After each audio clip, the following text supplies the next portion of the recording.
Geography का आज हम लोगों का फर्स्ट चैप्टर है संसाधन एवं विकास। सबसे पहले हम लोग चैप्टर से रिलेटेड ही समझते हैं कि जो नाम पूछा गया है, नाम बताया गया चैप्टर का नाम, पहला क्वेश्चन यही पूछा जाएगा, संसाधन से आप क्या समझते हैं। और फिर कहेगा संसाधन के प्रकार बताइए, कौन कौन से संसाधन के प्रकार होते हैं। फिर कहेगा संसाधन के क्या, क्यों हम लोग को संसाधन को संरक्षण करना चाहिए, संरक्षण हम लोग सुरक्षा क्यों करनी चाहिए। इन सब चीजों के बारे में आज हम लोग पहले जानेंगे। मेन काम है आपको संसाधन का पहले मतलब समझना। तो हम लोग पहले समझेंगे संसाधन का अर्थ। संसाधन का अर्थ, हाँ, तो क्या होता है संसाधन का अर्थ, इसके बारे में हम लोग पहले समझते हैं। तो अगर हम लोग अपने स्वयं के बारे में बात करें तो सबसे पहली चीज हम लोग यही जानते हैं कि हम लोगों को नेचर ने बनाया है। नेचर मतलब प्रकृति, प्रकृति ने बनाया है। तो कहते हैं कि प्रकृति के द्वारा, प्रकृति में पाई जाने वाली जितनी भी वस्तुएं हैं, कोई भी वस्तुएं हो, अगर उन वस्तुओं का हम उपयोग अपनी आवश्यकताओं की पूर्ति के लिए कर रहे हैं, अपनी आवश्यकताओं की पूर्ति के लिए अगर प्रकृति की उन चीजों का प्रयोग कर रहे हैं, जैसे हवा, हवा हो गया अपने लिए यूज कर रहे हैं, पानी यूज कर रहे हैं, सूर्य अपने लिए यूज कर रहे हैं, नहीं अपने आप कैसे आ गया, नहीं यूज करो, नहीं तो क्या पानी तुम अपने मन से लाए हो, वो भी तो प्रकृति की देन है।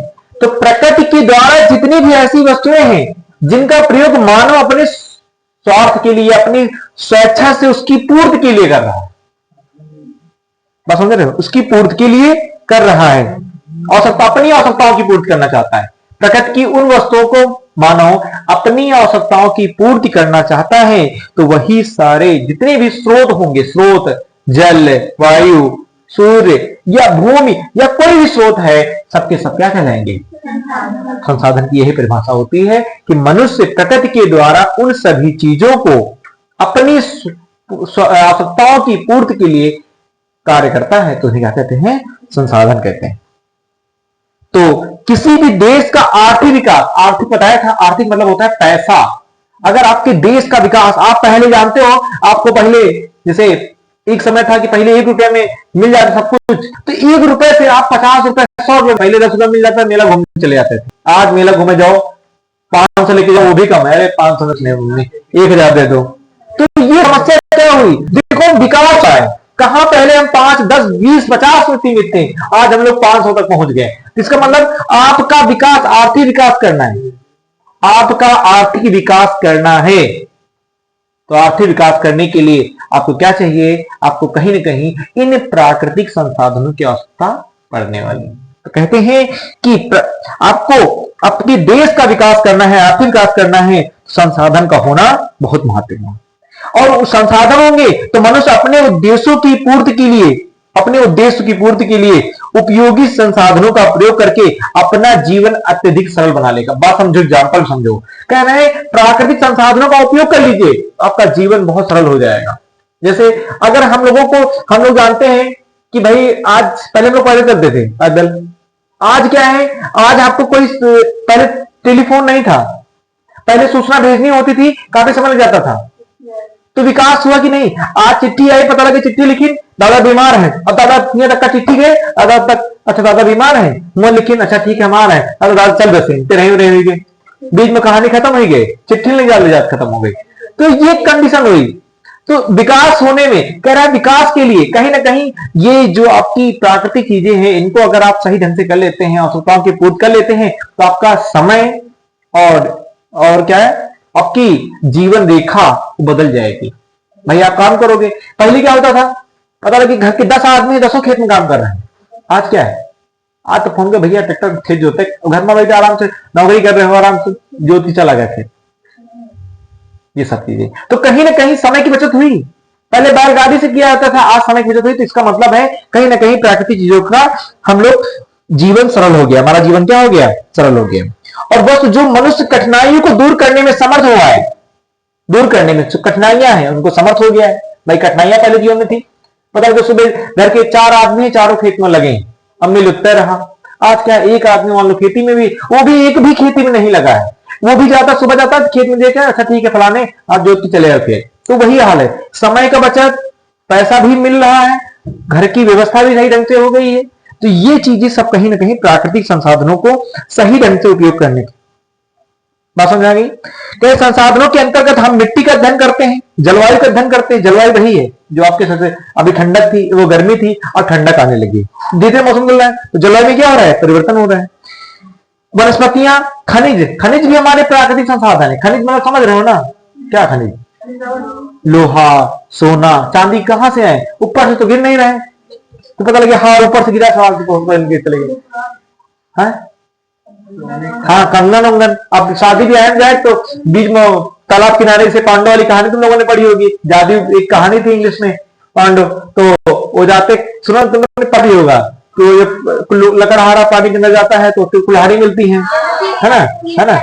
हाँ तो कहीं इसकी उनका पहले निकालते हैं तो कहीं सोने की है, कहीं हमारी है, कहीं लोहे की, चांदी की है, कहीं ये भी नहीं, गिलास निकालता है उसकी तो लोहे की, तो कहता हाँ हाँ यही है। तो ईमानदारी जो क्या करते हैं उसको यक्ष महाराज जो है तीनों दे देते हैं, हाँ वो उसी ले जाते हैं। तो वही वाला हाल है, कहो घर में शादी ब्याह पड़ जाए, अब भाई तालाब में डुब्बी मार मार मार मार, अब की निकले, अब की निकले, निकल आएगी क्या, नहीं। इसलिए कह रहे हैं प्राकृतिक चीजों के द्वारा हम खनिजों का भी अध्ययन करते हैं, ठीक है। तो संसाधन के अंदर ये सब चीजें आती हैं।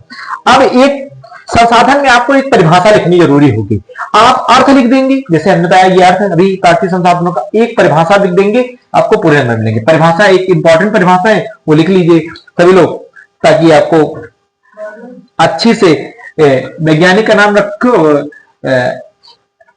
मछली से याद रखो, मछली से, फिश, फिशर, ऐसे याद रखो, हाँ ऐसे। तो अगर जेम्स नहीं याद रखो तो फिशर याद रखो, जेम्स फिशर के अनुसार ये परिभाषा अगर आप याद रखते, ये परिभाषा एकदम सरल है इसलिए आपको याद रखिए। और परिभाषा आप लिख देते हैं परीक्षा में तो आप जान लीजिए कि आपको पूरे नंबर चैप्टर से 100% मिलेंगे, क्योंकि कोई लिखेगा ये परिभाषा सब। हाँ कहते हैं कि संसाधन वह कोई भी वस्तु हो सकती, कहते हैं संसाधन वह कोई भी वस्तु हो सकती है, कोई भी वस्तु हो सकती है। संसाधन वह कोई भी वस्तु हो सकती है जो मानवीय इच्छाओं, जो मानवीय आवश्यकताओं, लिख लो, जो मानवीय आवश्यकताओं, मानवीय मतलब समझ रहे हो ना, मानव की आवश्यकताओं की क्या करे, पूर्ति करती हो, बस हो गया, पूर्ति करती हो, बस हो गया। इन्वर्टेड कॉमा क्लोज कर दीजिएगा, इन्वर्टेड कॉमा क्लोज कर दीजिएगा। इतनी बड़ी परिभाषा लिख देते हैं, आपका हो जाएगा। समझ लीजिए परिभाषा के आपको एग्जाम 1 नंबर दे देगा, अगर लॉन्ग क्वेश्चन होगा तो 1 नंबर आपको परिभाषा की, इतनी बड़ी परिभाषा की 1 नंबर मिल जाएगा। संसाधन की परिभाषा अगर पूछेगा, अर्थ और उसी की परिभाषा, ठीक है। बाकी आपको इसमें ज्यादा नहीं लिखना है, सिर्फ एक परिभाषा लिखाएंगे बहुत हो जाएगा। हाँ ये लिख दीजिए, राइटर है ये, जेम्स फिशर राइटर है, लिख दीजिएगा। अगर आप जेम्स नहीं याद रहता तो आप फिशर लिख दीजिए, केवल फिशर लिख दीजिए, फिशर के, हाँ जेम्स खाने वाला, फिशर मछली, मछली को खाने वाला, बस लिख दो जेम्स फिशर के अनुसार, ऐसा नहीं लिख दीजिएगा। जेम्स फिशर याद कर लीजिएगा कैसे करके। अब आगे समझते हैं हम इसके बारे में, लिख लिया होगा इसके बारे में ना, तो हाँ तो आगे देखिए पहले, और संसाधन के जो मुख्य संसाधन होते हैं, इनके अगर हम प्रकार की बात करें तो प्रकार में आप मेन तो समझ लीजिएगा 2 ही संसाधन मान लीजिए। एक ऐसे संसाधन हो जो प्राकृतिक होते हैं, प्राकृतिक संसाधन, तो संसाधन को हम लोग 2 भागों में बांट देते हैं, पहले मेन मुख्यतः 2 भागों में बांट देते हैं। तो हम लोग पहले समझते हैं प्राकृतिक संसाधन। प्राकृतिक संसाधन क्या होते हैं, और एक होता है आपका मानवीय या मानवकृत संसाधन, मानवीय संसाधन, और दोनों में से एक आ जाता है, जान लीजिएगा। और ये अलग से क्वेश्चन पूछे जाते हैं, कैसे क्वेश्चन पूछा जाएगा, प्राकृतिक संसाधन क्या होते हैं, इनकी संरक्षण आप कैसे करो, संरक्षण मतलब सुरक्षा आप कैसे प्रदान करोगे। तो हम लोग पहले प्राकृतिक संसाधनों के बारे में समझ लेते हैं, उसके बारे में फिर बाद समझते हैं। कहते हैं प्राकृतिक संसाधन वे संसाधन होते हैं, प्राकृतिक संसाधन वे संसाधन होते हैं जो मानवीय प्रयास के बिना प्रकृति में स्वतंत्र रूप से विद्यमान रहते हैं। मानवीय प्रयास समझ रहे हो, मतलब हम लोग जो हैं हमारे बिना प्रयास के भी स्वतंत्र रहे। जैसे पेड़ है, अब अपने मन से चला करें लगे रहे तो किसी प्रकार कोई समस्या होने वाली नहीं। लेकिन अगर यही जगह पे हम जाके पेड़ कटा दें और कटा के बिल्डिंग बनवा दें तो हानि क्या नहीं की, हमने पेड़ पौधों की हानि की। तो वही कह रहे हैं, तो प्राकृतिक संसाधनों का आप क्या करते हैं, ह्रास कर रहे हैं। क्या कर रहे हैं, ह्रास मतलब समझ रहे हैं, ह्रास ऐसे, ह्रास मतलब होता है हानि, मतलब प्राकृतिक संसाधन क्या कर लिए, हानि कर रहे हैं। तो कह रहे हैं कि प्राकृतिक संसाधनों मतलब कि वे प्राकृतिक पदार्थ जो अपेक्षाकृत मूल प्राकृतिक रूप से मूल्यवान माने जाते हैं उन्हें प्राकृतिक संसाधन कहते हैं। जैसे पेड़ हमारे लिए मूल्यवान है कि नहीं, तो ऐसे वस्तुएं जो प्रकृति ने हमें दी है और वो ऐसी वस्तुएं हैं जिनका उपयोग हमारे जीवन के लिए बहुत महत्वपूर्ण है, वही सारे संसाधन क्या कहलाते हैं, प्राकृतिक संसाधन कहलाते हैं। बेटा जान लो बस, और कुछ डिफिनेशन नहीं लिखना है। प्राकृतिक संसाधन जो प्रकृति के द्वारा प्रदान किए गए हैं और जिनका हमारे जीवन के लिए बहुत महत्वपूर्ण उपयोग है, वही प्राकृतिक संसाधन कहलाते हैं। जैसे पेड़ पौधों के द्वारा ऑक्सीजन का मिलना। दूसरा, जल का सुरक्षित रखना ताकि हम जल का उपयोग आगे भविष्य में कर सके। ठीक है। इसके अलावा अगर हम लोग बात करते हैं प्राकृतिक संसाधनों में, और क्या, भूमि की बात आते हैं, हवा की बात आती है, पानी की बात आती है, मिट्टी की बात आती है, खनिज, ईंधन और जानवर भी हमारे लिए बहुत इंपॉर्टेंट है। जानवर जानते हो क्या इंपॉर्टेंट है? अच्छा, जानवर का हमारे जीवन में क्या उपयोग, जानवर ना हो, जानवर इंसान खाते हैं तो इसलिए इंपॉर्टेंट है नहीं भैया। हमारे प्रकृति में जब कोई संख्या ज्यादा हो जाती है, कोई चीजें ज्यादा हो जाती है तो वो समस्या उत्पन्न हो जाती है। जैसे एग्जांपल ले लो, नवरात्र चलती है तो फल देखो आसमान छूने लगता है पूरा महंगाई फैलन टूट पड़ी। कहो 100 रुपये केला पहुंच जाए, कहो 70 रुपये पहुंच जाए, सेब कहो 120 पहुंच जाए, 150 पहुंच जाए, 180 पहुंच जाए, 200 पहुंच जाए। क्यों ऐसा होता है? क्योंकि जानते हैं एक नियम है, डिमांड और सप्लाई का नियम होता है। जब इकोनॉमिक्स पढ़ोगे बताएंगे, डिमांड और सप्लाई। जिस चीज की डिमांड ज्यादा हो जाती है, जिस चीज की डिमांड ज्यादा हो जाती है वो महंगाई बढ़ जाती है। डिमांड ज्यादा होगी तो लोग खरीदेंगे जल्दी, और खरीदेंगे तो रेट बढ़ा देंगे, वो दिमाग लगाते हैं। और जब डिमांड जिसकी कम हो जाती है, जैसे अभी देखो, अब तुम ठंडक में केला कोई खाएगा ही नहीं। अब देखो 20 रुपए में केला बिक रहा है, जितना चाहे ले लो जाके, 20-20 रुपए में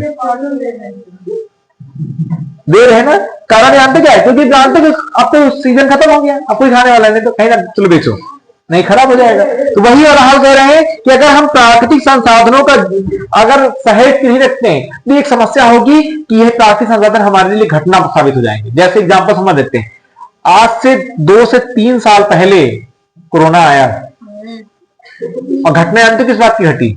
घटना इस बात की घटी ना कि लोगों को ऑक्सीजन नहीं मिल पा रहा था। सुना भी होगा कि सिलेंडर खत्म हो गए, कहीं लोग मर गए, हॉस्पिटल में एडमिट नहीं कर पाए।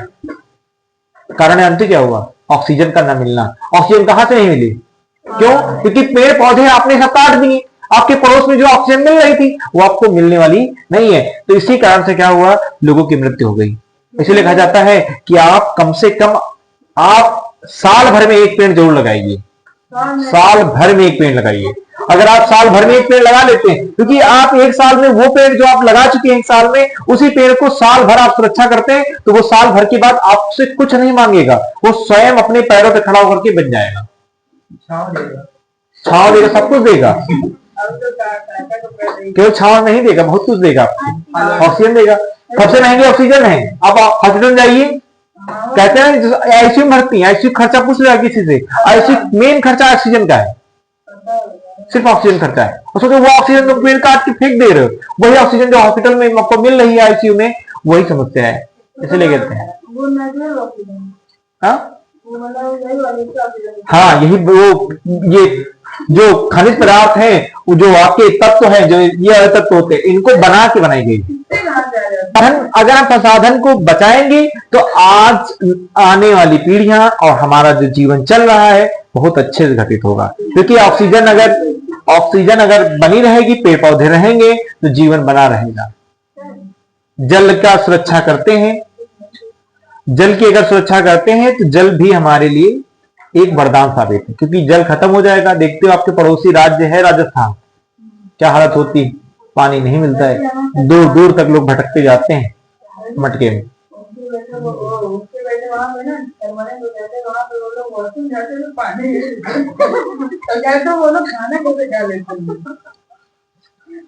देखो समस्या है, सऊदी अरब वगैरह में क्या है, 8 रुपए चल रही पानी में 8 रुपए लीटर। अगर हम लोग पेड़ पौधों को सुरक्षित करेंगे तो हमें ईंधन की आवश्यकता मिल जाएगी, हमें फर्नीचर मिल जाएगा, हमारे घर सुरक्षित रहेंगे, हमें सब कुछ मिल जाएगा। लेकिन हमें उतने पर ही ध्यान रखना है जितना पेड़ पौधों में। अगर इसे मान लो आपने 10 पेड़ काट दिए, 10 पेड़ काट दिए, आप उस जगह पर कुछ कार्य कर रहे हैं तो आप 10 जगह उस जगह को छोड़ करके आप अलग जगह पर पेड़ पौधे लगा दीजिए, और ऐसी जगह लगाइए। आप इतना सोचिए कि हम जहां रह रहे हैं हम अपने जगह को सुरक्षित करेंगे, बस हम अपने घर के आसपास लगा दीजिए पेड़। अगर हर व्यक्ति यही कार्य करेगा ना तो जीवन में कभी भी किसी को ऑक्सीजन की कमी झेलनी नहीं पड़ेगी। इसीलिए प्राकृतिक संसाधनों का बचाना बहुत जरूरी है, और संसाधनों की सुरक्षा जब आप करते हैं तो आप और आपका पड़ोसी या आपके जितने भी परिवार के लोग हैं वो कहीं ना कहीं आपके सुरक्षित रहेंगे। आपकी जो आर्थिक जो कमियां होंगी, भाई कहते हैं ना जीवन में, हम कह रहे हैं कभी किसी को परेशानी नहीं होगी। हम कह रहे जो इंसान खा पी रहा है वो ऐसा खाता पीता रहेगा, लेकिन एक बार अगर किसी इंसान को हॉस्पिटल चक्कर काटने पड़ गए, समझ लीजिए आपकी जीवन भर की कमाई चली जाती है। जान लीजिएगा जीवन भर की कमाई चली जाएगी, आप जितना कमाए होंगे सब चला जाएगा, क्योंकि हॉस्पिटल एक ऐसी समझो अपवाद है एकदम। और इसलिए कहा जाता है कि हॉस्पिटल का किसी को देखना ही ना पड़े भगवान।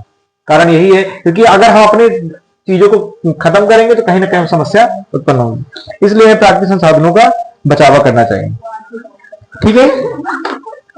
इसी प्रकार जो होता है जैव विविधता की सुरक्षा भी बहुत आवश्यक है, क्योंकि जलवायु परिवर्तन के प्रभाव को कम करने के लिए साथ ही जलवायु विविधता जरूरी है। यदि हम जैव विविधता की रक्षा नहीं करते हैं तो इसका प्रभाव ग्लोबल वार्मिंग है। अब जैसे पेड़ पौधे ना हो, टेम्परेचर देख रहे हो, आज के पहले ये टेम्परेचर नहीं था, पहले फिक्स होता था 4 महीने गर्मी, 4 महीने ठंडक, 4 महीने ये बराबर रहता था। आज क्या है, मुश्किल से 1 महीना ठंडक पड़ती है, 1 महीना, वो भी जनवरी, आधा दिसंबर और कहला दिसंबर में स्टार्ट हो, मतलब भयंकर ठंडी। केवल दिसंबर में चला था जनवरी, वही ठंडक, मेन ठंडक। ऐसे ठंडक जो 3 महीने, हाँ जनवरी ठंडक होती, और ऐसे 3 महीने ठंडक, 3 महीने बहुत ज्यादा ठंडक होती, ठीक है, 3 महीने ठंडक होती थी। कारण जानते क्या है, मनुष्य ही सबसे बड़ा कारण।